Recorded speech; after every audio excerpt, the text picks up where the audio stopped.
doing it. You supposed to be happy you sitting there with Kid L. Why you mad? The Kid L podcast. Dawgface Calderon is back in the building, man.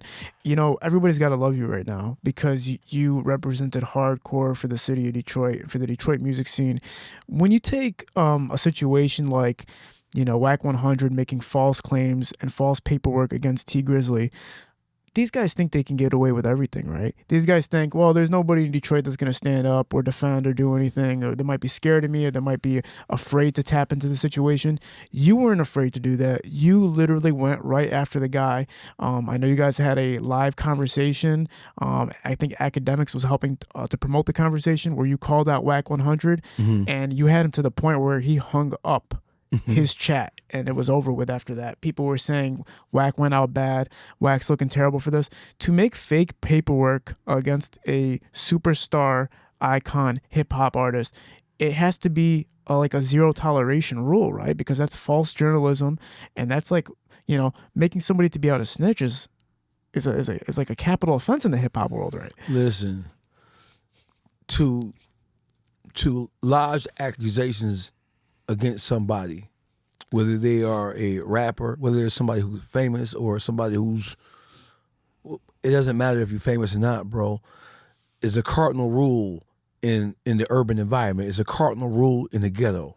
There's a cardinal rule, and that rule extends from the streets to the penitentiary systems, whether it's state or federal level. The two things that you don't do is that you don't accuse somebody of being gay or rat without being able to substantiate it. In the event, and when we talked about, since we talked about being a rat, you gotta have that paperwork. If you don't have the paperwork, if you lodge an accusation openly that somebody's a snitch, right?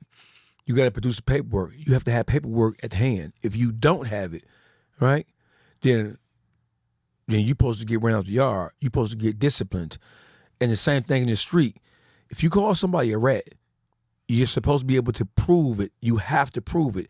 If you don't prove it, then exactly what a rat is supposed to get, it's exactly what you're supposed to get, because you lodged a baseless accusation against somebody trying to tear somebody's character down. The reason why that rule exists is it started in prison, right? So in prison, you operate in close confines. So the last thing when you're in prison that you need is somebody coming and lodging fake accusations against people, because those fake accusations can lead to wars in prison. It can lead to somebody being killed or seriously injured.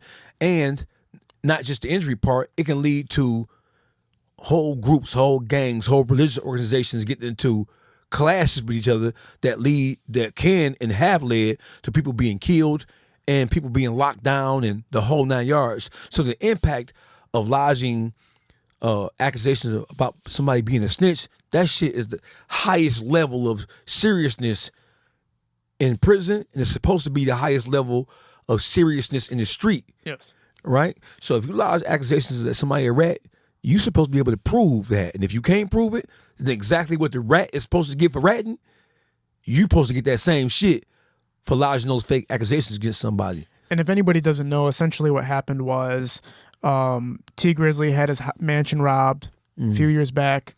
2022. Yes, and he made a police report. He didn't name any names. He didn't. But when Wack100 revealed the information about this case, he said that Tee Grizzley did reveal the names of the people that allegedly had robbed his mansion, which is not true. It's not true. And then he also made fake paperwork and presented it on a platform and said, this is the paperwork that proves Tee Grizzley's a snitch, which you've debunked all this information. You've debunked the paperwork. You've debunked many pieces of evidence that this cannot be possible or true. I debunked 2 pieces of paperwork, because when he first introduced the first fake police report, I went at it, I debunked it, I destroyed it.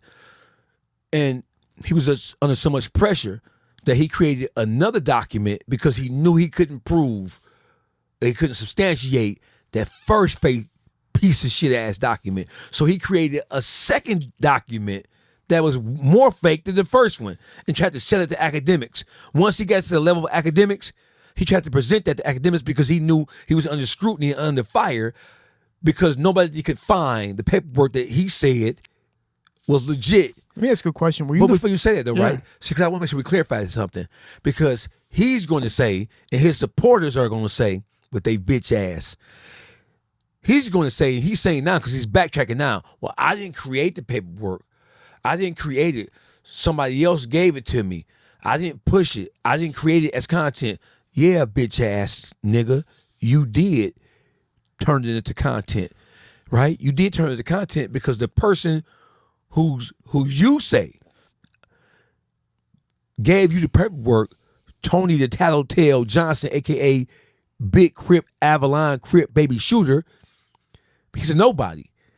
He gave you a piece of paperwork that you should have known better to broadcast to the general public, because based on the level of experience you have as a so-called exposer, based on your level of experience with legal paperwork, you should have been able to look at it like everybody else was able to look at it and tell that that shit was not legit. So let me ask you this then. So he made it content because he put Tony the Tattletale on Clubhouse, he put him on Instagram, and he put him on No Jumper, and he amplified the lie. He amplified something that he should have known, and he did know was a lie. So it's as simple as that. So when he said, well, I didn't make it content, you did make it content, you bitch ass nigga, because you took a bitch ass nigga who was telling a whole ass lie, and you amplified him by putting him on your platforms and then taking them to Adam 22 to be amplified even more. So you're responsible, you're culpable for giving that lie amplification. Right, because you need to have substantial evidence before you put together proof or any type of allegations against somebody that notoriety or anybody in general, like you said earlier. Yeah. So he didn't do that. He already seen paperwork in his lifetime. He's seen what real paperwork looks like. So he could have verified it just by looking at it and said, this is not real, therefore I'm not going to put it on a massive platform. But he did it. Why did he think it was okay to play with Tee Grizzley? He thinks it's okay to play with everybody. Yeah. Right? Because this whole thing is that, see, Wack is like a woman scorned, right? And so what happens is he's been exposed and outed so much to where now he's operating with no conscience. He is dead set on trying to expose or trying to destroy people's character and reputation as much as he possibly can, because he went through that. The embarrassment of him being exposed, laying on the couch with his ass tooted up in the air, the embarrassment that he had to suffer with being Suge Knight's lackey going way back to Death Row's days, the embarrassment he had to suffer because when you look at who Wack100 is, bro, he's a clown on the highest level of circus activity. What do you mean? So he was a lackey for Suge Knight? That's when he first came into the world's purview. What's the embarrassment of that though? Like, what's the? He was a flunky. He was a driver. He was a do boy. He was go to the store and fetch me something to drink. Fetch me a blunt wrapper. Fetch me a Black and Mild. Fetch me a cigarello. Fetch some gin and juice. That was him. How did he get where he is now, where he has like a media presence? Being around. So sometimes how it goes is, in the land of the blind, the one-eyed man is king. So you don't have many people who were able to get that close to Death Row. You don't have that many, and then he just used one opportunity to catapult himself or to unlock another door, and then to unlock another door, right? Presenting himself as a real guy, he made himself indispensable to somebody, and then once he got his foot in the door, he knew what the conversation sounded like. Yeah. And so he was able to take what he knew the conversation was supposed to sound like, and then he was able to link in with other people because he had the experience from day one with the whole Death Row thing. Now, everybody in Detroit that's witnessed your takedown and debunking of Wack100's claims against Tee Grizzley, they're heavily supportive of you. It must feel good to really have Detroit acknowledge it, because there's always sometimes this bipolar effect. Like, do people love you? Do people hate you? Is Dawgface good? Is Dawgface evil? And now it's more presented like, no, Dawgface is defending the reputation of the hip-hop scene and just the culture in general. And it's important for that to happen, because at one point people thought you were just trying to tear down everybody.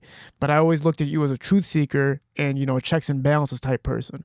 How's it feeling now that you got more love and support, from recent events? I don't give a fuck about that. Damn.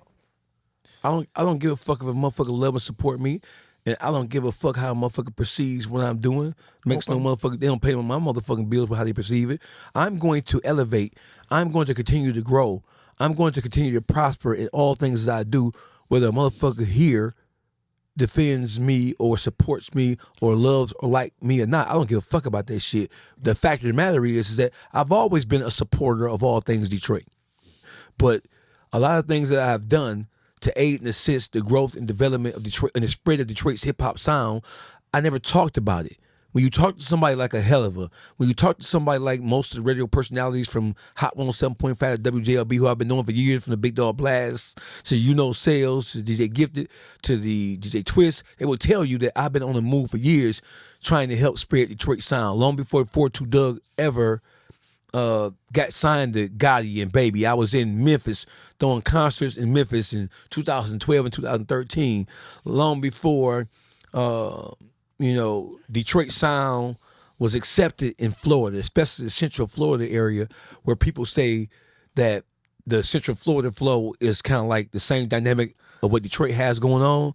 Long before people even were saying that, me and Helliver was down in Tampa Bay and St. Pete in Orlando at the radio stations and all the clubs and all the concerts with the top club DJs, concert DJs, and radio DJs, giving them Solid Baby's music. This is 2016. Solid Baby, 42 Doug, Vezo, GT, Tee Grizzley, Cash Doll. This is 16, 17, when there was no Detroit artists being played on terrestrial radio or internet radio, or none of the blogs were covering the Peasies and any of that, right? It was me and Helliver who took Detroit sound down to Central Florida and spread it around and made them aware, made the DJs aware, made the radio personalities aware, made just the culture, the people on the ground aware of what Detroit's real hip hop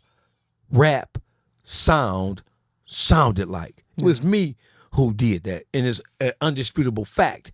But I don't spend my time going over all the things. I brag a lot about shit I got: cars, jewelry, clothes, Somerset, whatever, that kind of shit.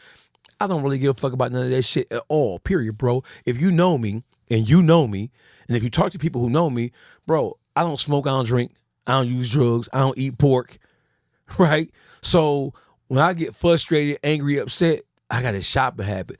I'll go to Somerset and spend $5,000-$10,000 in one day and won't wear none of that shit for 2 years. Yeah, you know what I'm saying? I don't play video games.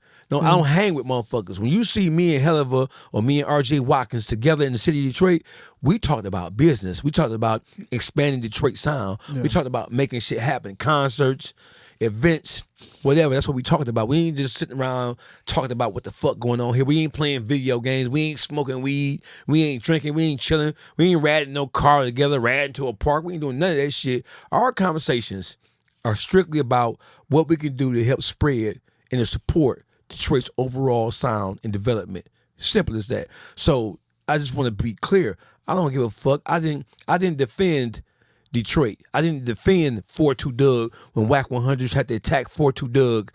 I didn't do that because I was trying to get some notoriety for it. I did it because in terms of voices on a national level, it's me. I did it because it was the right thing to do. I did it because I was aggravated, and I did it because I knew the circumstances of what happened at QC Studio with Doug and Offset got into it, because I was one of the people who, I was in Atlanta when it happened. And so Doug crew, his whole crew wasn't down there yet. Can you break down that for people? Like what?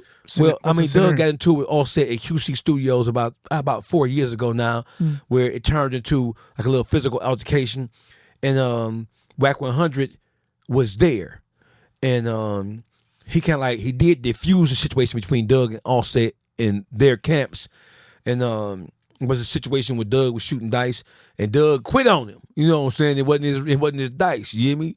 So it's a sin in the world of gambling. You can't quit if it ain't. You can't. It's rules and it's etiquette to dice games, and if you violate that, especially for motherfuckers down and losing their money, it's going to automatically turn into a hostile situation, and it may turn into something violent, especially if you're on the streets. So you got Doug Camp down there, not all of them, but you had guys, Doug and some of his affiliates down there, and you had Offset from Atlanta. So Offset got the advantage at that point in time. So they got into it. So Wack100 told the story about how he stepped in on the big unk tip, on the OG tip, and diffused it. But then, fast forward to last year, he went to the clubhouse and he went to his explosives platform, and he started telling a story about how Offset swung on Doug, Basically tried to chase Doug out of there, snatch Doug pockets, or tried to snatch his money out of his pockets. He was just trying to humiliate Doug, right? And the story that he was telling, the only thing that was accurate in the story he was telling was that Doug and Offset got into it and it became physical. But as far as Offset hitting him, that never happened. And then when I talked to him, I talked to Wack100 and Loose Cannon, and I had the full conversation that we had. We talked for 2 hours, and I asked him about that. I asked him, if you were OG and you stepped in to squash the situation between 4-2 Doug and Offset in their camps, if you stepped in to defuse it, and then you labeled yourself, and you talked about how as an OG, as an elder statesman in the game, just on the street level and on the entertainment game, QCP let you use his studio for your artist. And so because you was there, you felt that it was incumbent upon you to stop the young guys from getting into it. If that's how you felt and you squashed it and it was left alone, why would you then retell that story 3 years later? What advantage? Wack doesn't tell a story unless there's an advantage in it for him or for somebody he represents. Yeah. So I questioned him on that. And so we had a back and forth about it. And he said he told that story and he made Doug look as bad as he possibly could without going too overboard with the shit, because Offset asked him to. So I said, what the fuck you mean? Offset asked you to. And I said, listen, bro, why would you rehash a story like that when you know you got two young guys who are both millionaires, who both have camps, right? Why would you tell that story knowing that you can possibly reignite a beef between Doug and Offset in their camps? They're bound to see each other. They have some of the same affiliations. They're bound to see each other. So that's an explosion waiting to happen. Do you think he was just making content, or do you believe what he said? No, Wack100 is a bitch ass nigga. In the urban environment, bro, we criticize Vlad. We criticize Adam 22. We criticize Adam, Vlad, and 1090 Jake, because we're saying they're not black. They're not really a part of the culture. So therefore, when they do, like when it comes to 1090 Jake, he's exposing everything that black artists do. When it comes to Vlad, he's always asking probing questions about criminality and criminal shit that black people do. They built platforms off the back of the urban culture, off of the urban music scene, the urban entertainment scene. Right. So it's always something negative attached to them. So we criticize them for that. I don't. But a bigger threat to what's going on in the world of hip hop and just the urban culture or culture period, right? A bigger threat than they are is a motherfucker who looks just like us, who sounds just like us. So we don't expect somebody black to be operating in a clandestine, hip-hop police-ass, rat-ass, agent provocateur manner. So he's more dangerous than what we view as as people who are openly being, what's the fucking word they be trying to call you? Culture vulture? Yeah, culture vulture ass shit. You ain't no culture vulture. You ain't white, so it is what it is. But, I mean, that's just what it is, man. Wack100 is a danger to all things hip-hop, and he has created a platform, and he has weaponized the platform that he has created to do just what he's doing right now. And that shit has to be checked, period. Yeah, because if you allow people to do that, it's almost like you're tarnishing, legacies here. And, I think in Tee Grizzley's end, he's kind of sitting there going like, who's going to speak up? Like, who's going to say something, bro? Like, are any of you guys going to fucking say something? Like, and then... What do you mean? Like, people in the media going to say something? In the city. Or people in the business? In the city. Like, are you going to... Wait, in this city? Yeah. Ain't nobody did anything but you. You were the only person who spoke. Ain't nobody going to say nothing. You know why? I'm scared, probably. There's nothing to be scared of. Like, not directly. But people ain't... Listen, man. For as much as people talk about the Detroit versus everybody culture, that culture used to exist. It used to exist... right, from the street level, right? It wasn't even about rap. It was about the street level. It morphed over into rap when you talk about Detroit tricks and shit like that, right? But the Detroit versus everybody thing, that's a street slogan. That's not an entertainment slogan. That shit come from the streets, because Detroit, we the original D-boys. We the original ballers, for real. We the original money getters.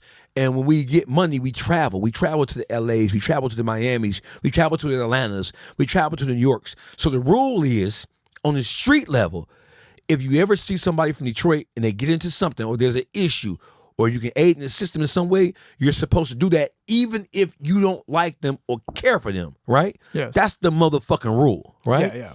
That shit don't be happening. Yeah, I talked to Bizarre about that. There's also like an unwritten rule where like if you don't let people talk bad about each other in different cities from Detroit. Like if you go to a different city, people talk bad about somebody from Detroit or try to play somebody from Detroit, you're supposed to stand up for them. And even if you got a problem with them, you don't like allow that problem to like disperse throughout there.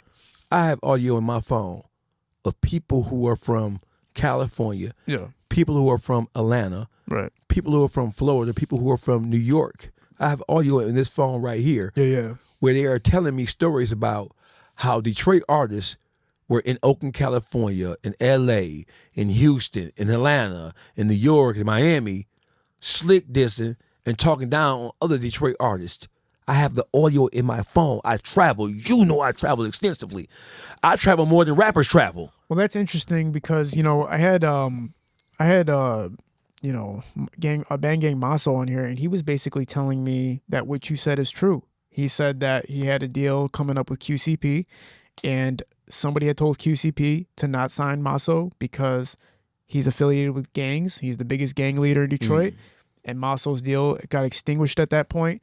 Apparently, it was somebody from Detroit. That No, apparently. It was somebody. Don't use the word apparently. Allegedly. Don't use the word allegedly. Not in this conversation. Okay, for sure. But somebody from Detroit told QCP not to sign Maso because he's Detroit's biggest gang leader. Maso was supposed to have a deal before Skiller Baby, right? He was on fire.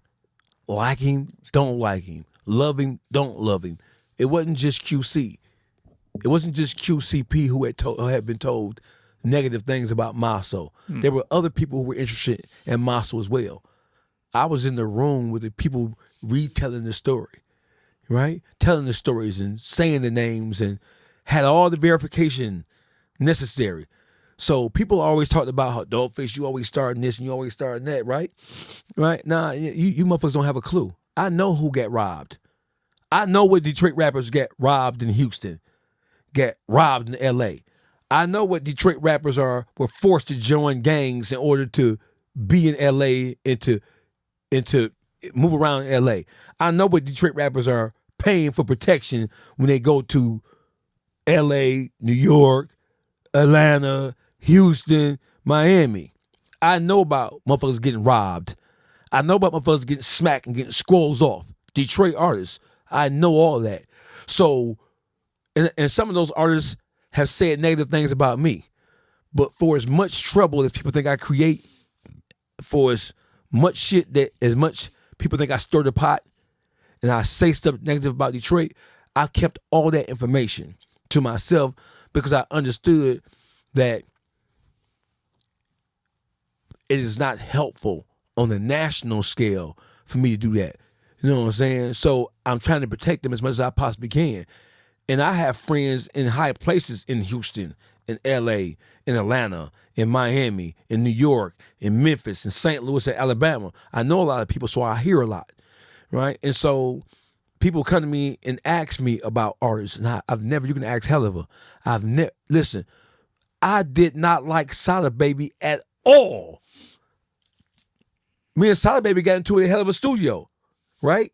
We was finna come to blows because of my position about something, and he didn't appreciate what I said about somebody who was close to him without even saying no names. Shot a hot head, I'm a hot head. So it was finna go there, right? Me and Helliver went to Tampa Bay. I think that was like 2017, 18 when that happened. Me and Helliver went to Tampa Bay. The radio plugs, I introduced Helliver to the radio plugs. Shout out to DJ Shism. Shout out to T. Lee. Shout out to Bruh. Shout out to Price of Scott. Shout out to the whole Lee Music Group Camp. Shout out to DJ Sandman.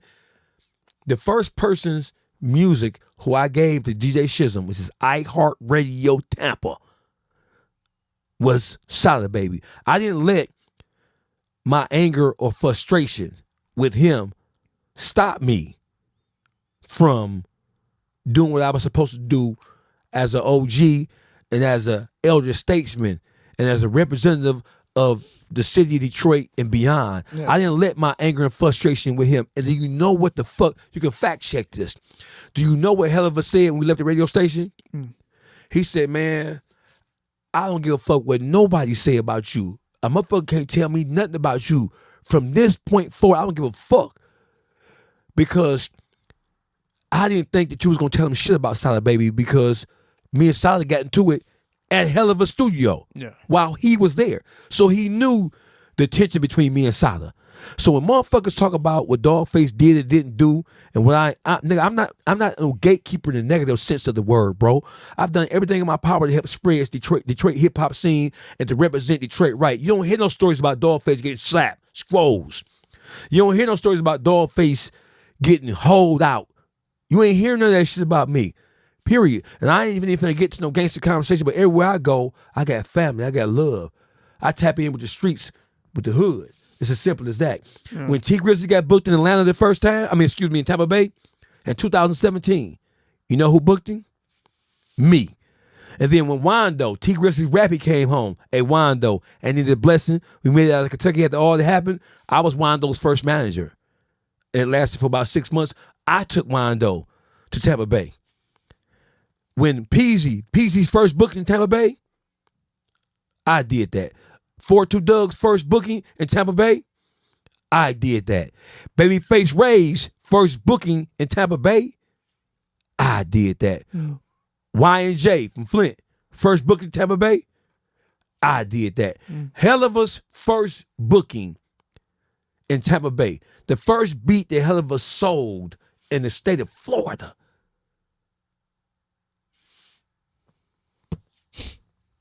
I made that happen. So when motherfuckers criticize me, when motherfuckers talk shit about me, bro, listen, my skin thick. And you can't be in the public sector.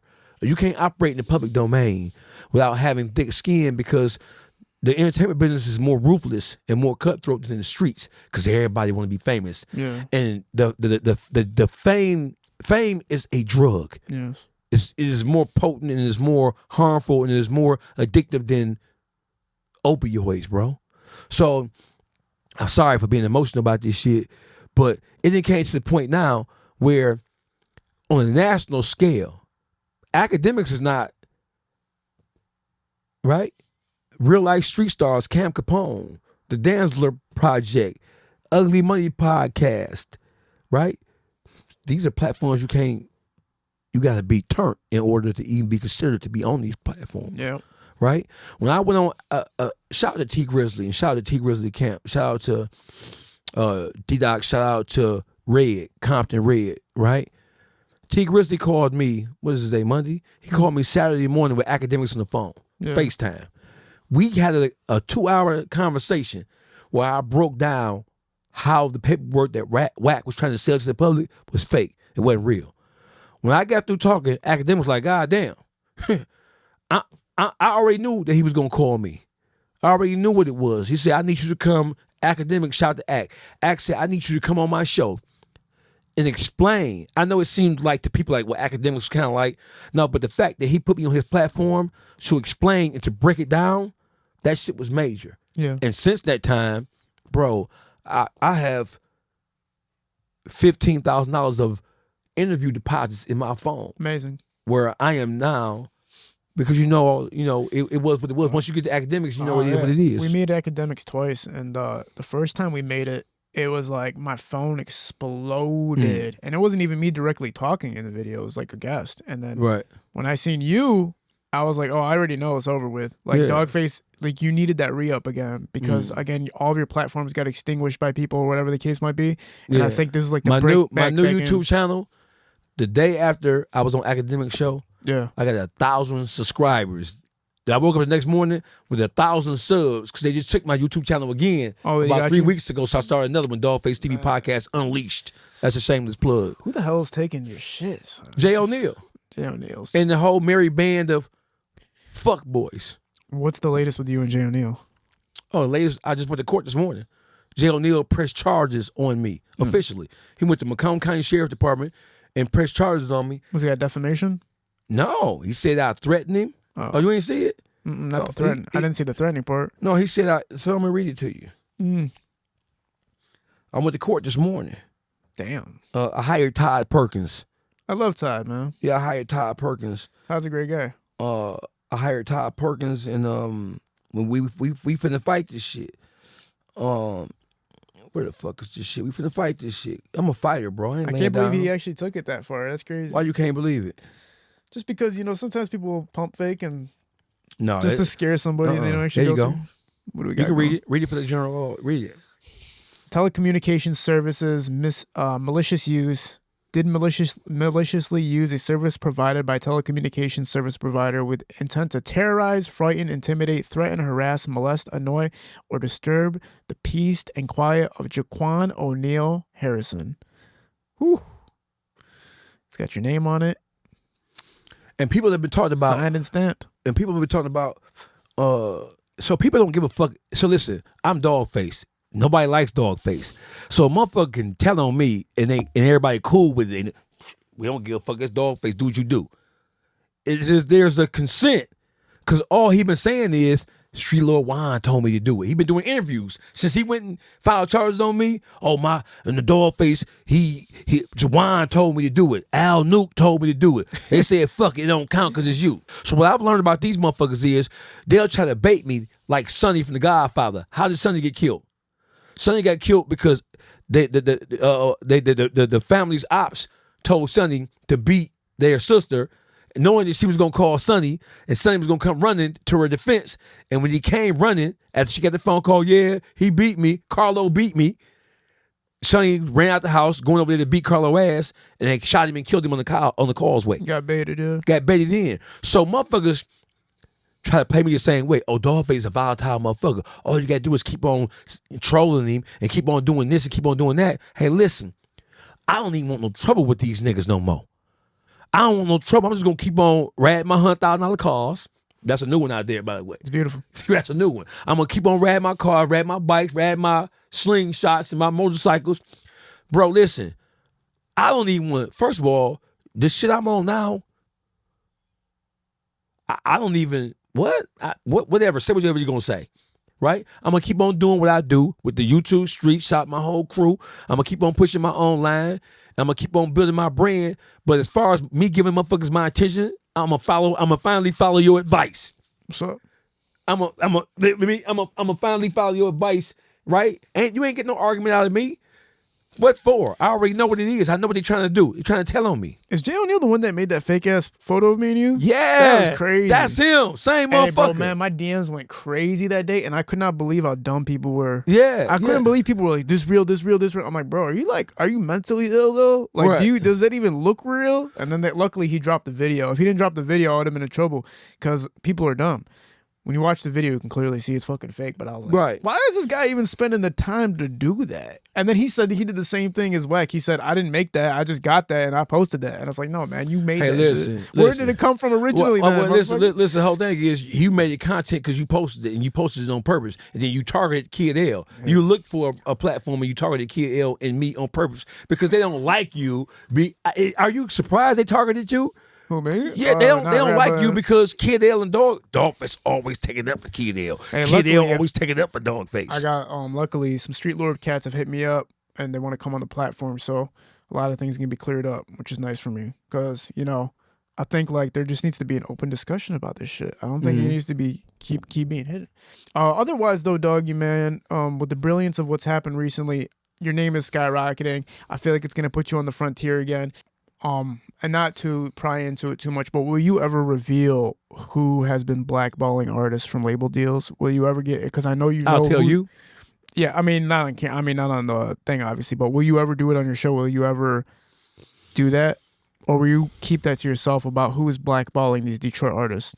Who is the person from Detroit that's blackballing all these deals for upcoming Detroit artists to get their fame and to get their label ain't hard deals? to tell, Kid L. Is it the same? The nature of a nigga? Is it the same person? Or Pretty much. It's 2-3 people. That's blackballing. It's a manager and 2 artists. It's a manager.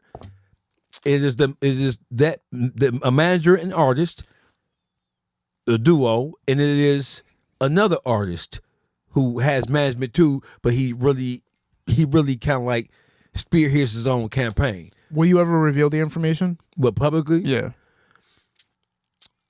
I mean, so. Or is that a good back pocket situation? I mean, so the whole thing is, I don't see how it is what it is. And I said what I said about Maso just to alert people, because people talk this Detroit versus everybody shit and we supposed to all stick together. That is not fucking true. The whole principle of it is supposed to be true. But my nigga, let me tell you something. I travel more than rappers. I travel across the country, and I'm in the circles, and I'm listening, and I'm hearing, and and when I'm hearing this shit, guess who I'm calling? I'm calling Helliver and RJ Watkins. I'm like, listen to this shit. So the same shit I know, RJ Watkins know. The same shit I know about who did what and who said what, Helliver knows. And I've been angry at Detroit a couple times. Like, you know what? Right? Because it ain't just about what people say. It's about what people don't say when they know that I've put in a lot of work over the last 15 years, right? So there have been times where I say, you know what? I'm going to drop this bomb on these motherfuckers and shake this fake ass shit up. And some of these motherfuckers, one of these motherfuckers is heavy on the Detroit versus everybody's shit. So the only reason why I didn't drop it and why I'm not going to drop it is because Helliver told me, don't do it. I trust Helliver. I'm telling you, you can call him right now. I trust him. He him. told me don't do it. He said, because even though you mad, bro, we don't operate like that. You know what I'm saying? You can be mad about one thing. He said, I know you, right? I know how to compartmentalize shit. I know how to separate the hate from the bullshit from what's really detrimental to the city. Yeah. Right? And so the reason, but it's been plenty of times I was going to just kill, I was just going to drop an atomic bomb on this bitch, a neutron bomb on this bitch, but hell told me don't do it, dog. He said, don't do it. He said, don't do it. And the reason why I'm not going to do it now, because when I seen Maso on your show, right? And when he said he didn't know, right? And Maso jumped in my DM, right? Maso was in my DM.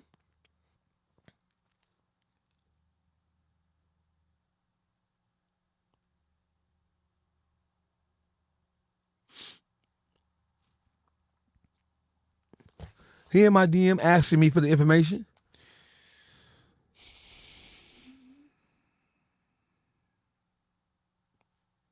He in there asking for the information, and I told him, bruh. So damn, you know what I'm saying? Does he you know know else? You know who else know? Who? Band Gang Big's Mama Millie. That's my sister. Yeah, she knows too. So does he know now? Nah, he don't, I ain't telling. He didn't know. He doesn't know. No, cause hell, Band Gang Big's Mama Millie know who it is, because that's like my sister. So Millie is like my secret weapon. You know what I'm saying?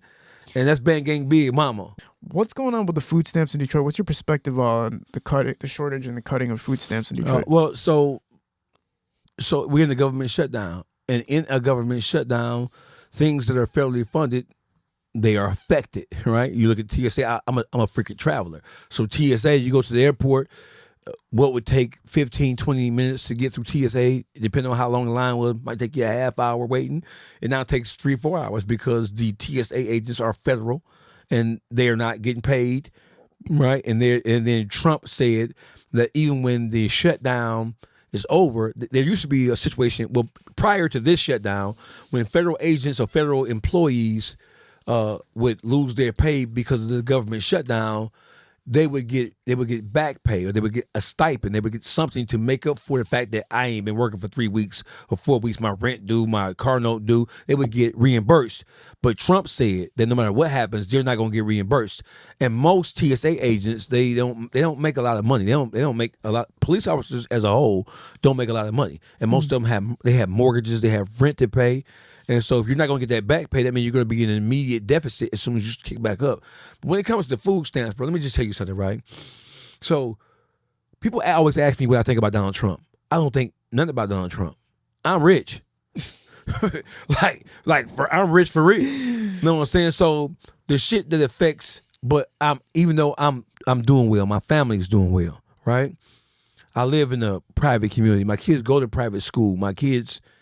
My children, my younger children, they've never rode in a car that costs less than $100,000. Never, right? They don't know. My older kids, they come from Detroit, east side, west side, so they didn't seen the come up, right? But this should be a warning. Let this serve as a warning. Let this serve as a notice to people. People. I understand that people need assistance, and I'm not opposed to that. But let's look past just the surface level of what this means. Oh, so people are in uproar. November 1st, Our bridge card it's not gonna get reloaded, and our bridge card is gonna get shut off to prevent people from price gouging and using the remaining funds they have on their bridge card to sell them for 5, 10, 15 times the normal amount, just in case if it's a food shortage or crisis, right? My thing is, hey, listen, if you're living on assistance, if you're not mentally or physically handicapped, right, this should be a wake-up call to you. It should be a wake-up call to children who are witnessing this, right? You don't want to be put in a position, or you don't want to be in a situation where your livelihood, whether you or your children eat, is based on any form of government assistance. So this should be it don't matter who in office, the Republicans, the Democrats, the conservatives, the liberals, none of that shit matters, especially when it comes to motherfuckers who live in the hood. It's a wake-up call. It's a warning shot. Do the things necessary for yourself. Educate yourself. Reinvent yourself. Get a skill. Get a trade. Start saving your money. Start becoming more fiscally responsible and knowledgeable. Start to invest your money in real things, because ain't none of my kids worried about if a bridge car gets shut off, because they just don't. So that's not a brag. It is just a fortunate situation for me, right? Hey, listen, I'm a hood nigga. I come from nothing, right? I grew up without a father. My mother was on drugs. That ain't some shit I'm afraid or ashamed to say. I started stealing and robbing because I ain't had nothing to eat, my nigga.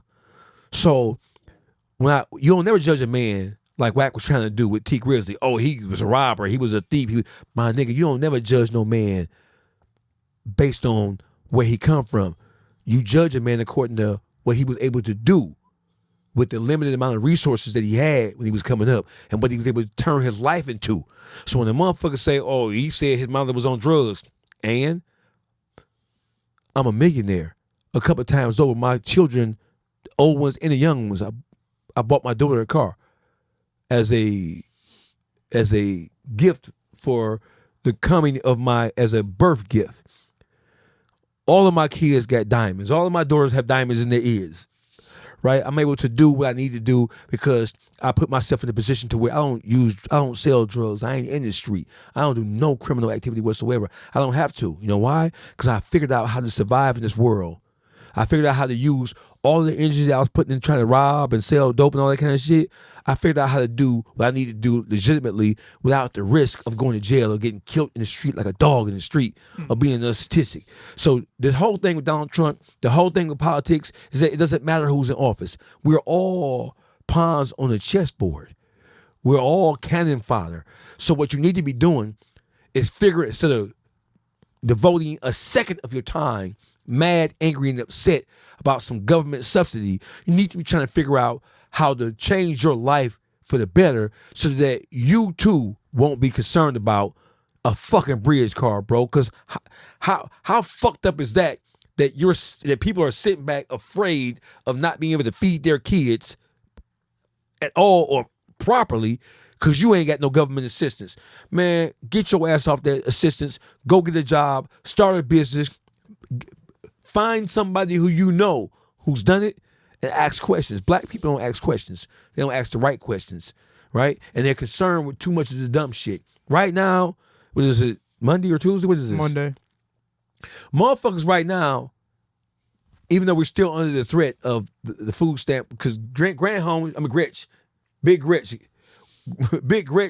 that she's going to step in, she's going to divert $70 million from the general account to, if he does shut off, if the feds do shut down the SNAP benefits, Gretch said she's going to make sure that there's still some funding, and then she sent money to the food banks and shit like that, right? Donald Trump is doing this shit on purpose. He's trying to force the states to take over the responsibility of their residents. He don't give a fuck. He going nuclear with this shit. He's going nuclear with healthcare. He's going nuclear with all these benefits and all this shit. He's going nuclear, trying to take the responsibility of taking care of state citizens off the feds and put that responsibility or put the onus of that on the states. He wants the states to step up. He wants them to do that. Motherfuckers are so upset and so angry that they're not even reading or researching what the government shutdown really means. All motherfuckers know is, I'm not going to get my SNAP benefits. Do you stupid motherfuckers really believe that that is the sum total of what the fuck this shit means? You can't be serious. All you hear is snap, snap, snap. Bro, the world is it's a world out there. And the people who control and govern and influence the things that affect us, we need to know about them. We need to know how to move in the system. I don't give a fuck if Donald Trump the president. I'm looking for a loophole. I'm looking for a loophole so that I can learn so I can take advantage of whatever. Do you think people had enough time though, like enough notice to know, like, okay, like we just figured this out, like what, like over a month ago? Time knows about what? For people to realize they're not going to have assistance anymore, or the shutdown's going to happen. Like, you didn't have much notice to be able to prepare. I know what you're saying, accountability. You're basically telling everybody, go be accountable and responsible for your life. Figure it out. Stop relying on these government services to help you. But did they have enough time to prepare for that? I mean, like, you figure out like 30, 45 days ago. Let me make sure we're on the same page. I'm not saying that the government doesn't have a role. I'm not saying local, state, federal government doesn't have a role or responsibility to the citizens of this country. I'm not saying that. What I'm saying is that instead of being a lifelong, a generational, so some people are connected from generation to generation with government assistance. Yeah. I'm saying that when you talk about, do they have enough time to prepare? That's like saying, do the people in Florida have enough time to prepare for an earthquake, for a hurricane? That's like saying, do people in Northern California have time to prepare for wildfire? You built your multi-million-dollar home in the area that is known for and prone to have wildfires. You built your home along the fault line of the San Andreas fault line. If you're in Florida, you built your retirement home smack dab in the middle of Hurricane Alley. So when one of these natural disasters occur, fuck are you talking about, right? So listen, hey, black people, black man, black woman, your life is sitting on the edge of a fault. Your life is sitting in the pathway of a hurricane. If you don't if you don't take yourself and if you don't remove yourself out of what you know is going to be a disaster, if you don't remove yourself from that, if you don't change your environment, if you don't change your circumstance, when something does happen, which is inevitable, I don't want to fucking hear y'all crying about it, bro. You're right. There should be more assessment for who actually needs it. Some people do need it. And take y'all bitch ass out there and vote. You're crying that you're not being properly represented. Don't you stupid ass niggas know that the niggas that preceded y'all, see, the problem with this generation is that they were not taught. So, dog, you finna talk about the generational shit. So, no. The problem with this generation is that they were not properly taught, trained, educated. They were not properly schooled by the previous generation. I'm not the YNs are at fault. The YNs are what they are because of lack of guidance, education, training, and just love from my generation, right? So get your ass out there and vote. Re-educate yourself. Take responsibility. Man. All this shit about gangs and gang violence. Hey, listen, here's something interesting. So we're under threat of we're in government shutdown right now. We in day number, it's the second? Day number 32? No, today's like the third or fourth? The third. Yeah, we're in day number 33 of the government shutdown. The longest government shutdown in the history of this republic, right? It's crazy. All right? So we're under a threat of you losing SNAP benefits, food stamps, FIA, right? Here's an interesting proposition.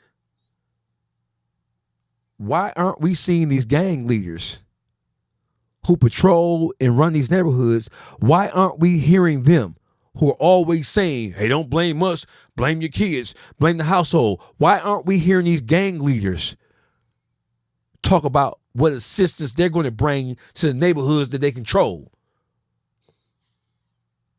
Why ain't we hearing the leaders of the Crips and Bloods in the city of Detroit stepping up saying, y'all motherfuckers been robbing and stealing and killing forever? When y'all gonna get something back? When y'all gonna step up and be the leaders that y'all say y'all are? That's unpopular what I just said. I don't give a fuck. There's not a gang leader or a gang member in the city of Detroit or anywhere else for that matter where gangs are who don't speak about how powerful they are. When it comes to death and destruction, when it comes to mayhem and turmoil, what about the flip side of what a gang is supposed to be? What about the protection of your community? What about protecting? Why the fuck do we have little girls missing in the hood? It ain't our job, it's police job. Fuck is y'all there for then?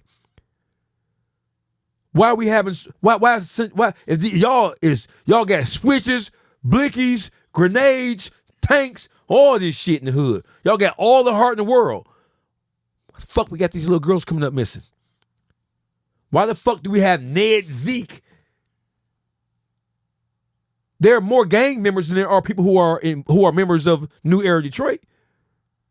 Why do we have to have Ned Zeke put his life on the line to save us from ourselves? When are the people who are the residents of this city and other cities that are similarly situated like Detroit, black cities, black meccas, why are we not taking control of responsibility? You can't legislate. You're waiting on Donald Trump. You're waiting on Gretchen Whitmer. You're waiting on, what's the lady who running for mayor? Mary Sheffield? You're waiting for Mary Sheffield, respectfully, or Bishop Kenlock to put forth some legislation to stop you niggas from killing each other? You can't legislate the hate out of the black community. It's a very complex issue because it's deep-rooted in memory and systematic repetition. It sounds like you being a motherfucking apologist right now. Oh, no, I'm just saying. Hey, listen, if you want your environment to change, you have to change it.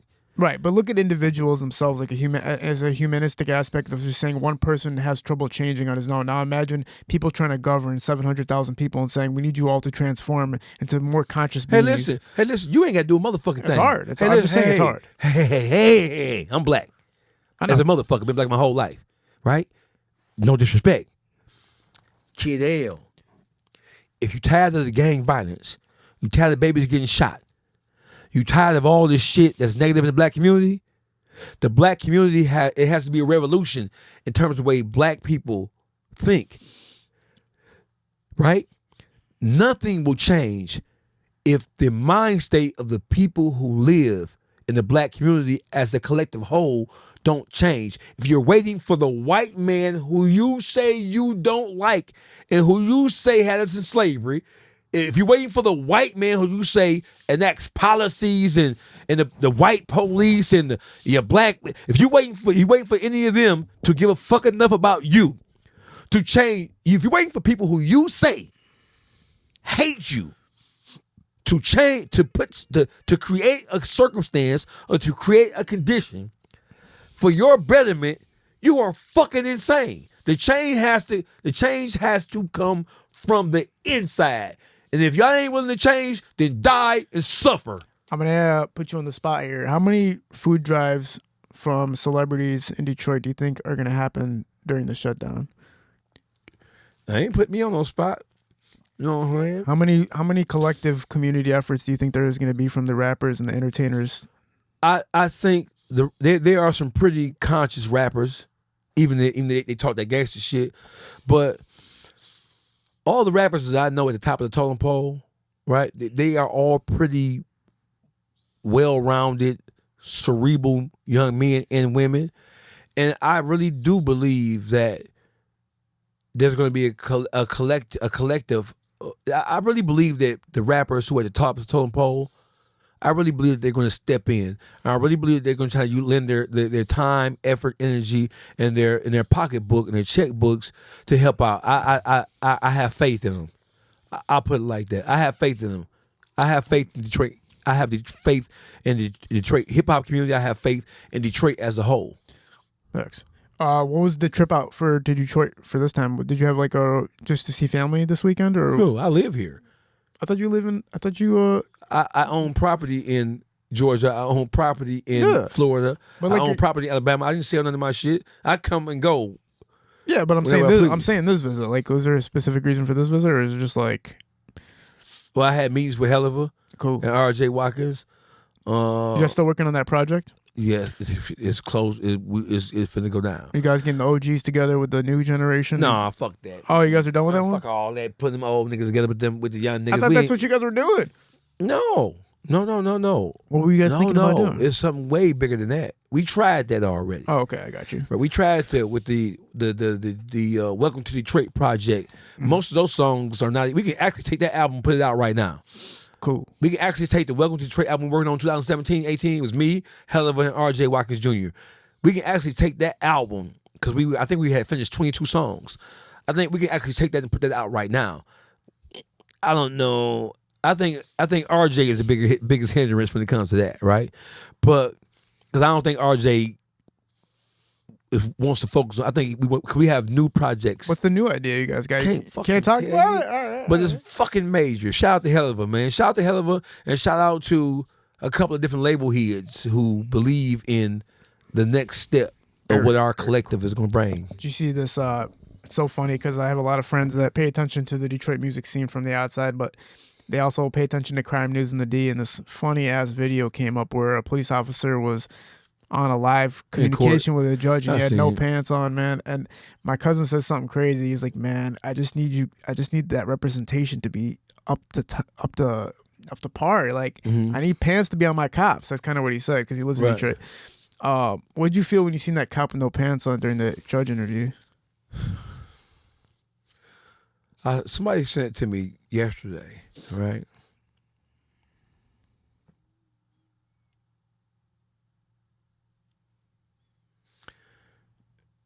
I would hate to have to call the police and that motherfucker had to show up. What does it say? Right. Because you psychologically, bro, what the fuck are you on, dude? You hear me? Right? This motherfucker, listen, if you don't give a fuck about your appearance in front of a judge, what does that tell you about the mentality in terms of how you deal with the people who you are paid to protect and serve? It's not a good look. Wasn't a good look. Terrible situation. It was that guy. It just feels like people can point and laugh at so many things sometimes. Yeah, it was funny. It was funny because it was funny. It was funny because the lack of respect that this motherfucker had for the court, and he's supposed to be a member of law enforcement. So that's why it was funny, man. What projects or what events or anything can people tap into to keep in touch with you, Dawgface? Well, to keep in touch with me, man, it's the Dawgface TV. I have a new YouTube channel now. I have a new YouTube channel called Dawgface TV Podcast. That's crazy. Unleashed. I have my Patreon, Dawgface TV Podcast on Patreon. Go subscribe. I'm dropping exclusive content of my promo tour. When I travel from, I have 6 more cities to go to my promo tour. So I'm dropping all the exclusive content, pictures and all that on my Patreon, Dawgface TV Podcast on Patreon. The YouTube streets. Major situation, the Shock Network. Shout out to Dennis Reed and Super Sonya. So Charlamagne the God has the Black Effect Network where he is cultivating and building new content creators. Yes. Dennis Reed and Sonya Miller. I call her Super Sonya. Shout out to them. They create a network here in Detroit called the Shock Network. SHX. The Shot Network. Follow the Shot Network on Instagram and follow the Shot Network YouTube channel. You know Sale from WJLB. Yep. He is the president and the chief operating officer of the Shot Network, which is a multimedia network for content creators. Shout out to Sale. Shout out to Dennis. Shout out to the YouTube streets. Is this a shout out thing? Go for it. Go. I'm pushing the YouTube streets. Shout out to Public Figure Boogie, Uncle Juice, Baby the Also Raw, Detroit Gossip. Shout out to all the supporters of the YouTube streets. Hennessy Reviews, DC Black, Gully TV. Shout out to the Meet the Shoe podcast out of fucking Minnesota. My girl Nina. Shout out to everybody who fuck with me. Shout out to everybody who. My job as a OG, my job as a gatekeeper is to represent Detroit like a Detroiter is supposed to represent Detroit. Yep. That's it. That's all. You're the one, Dawgface. You are the one, my boy. Everybody, man, make sure you guys subscribe to Dawgface's new YouTube channel. Check him out because this next 30 days is going to be the takeover, man. We're at Parallel Sound Studio, Hello Visual Shooting Productions. We're out. Peace. Bye.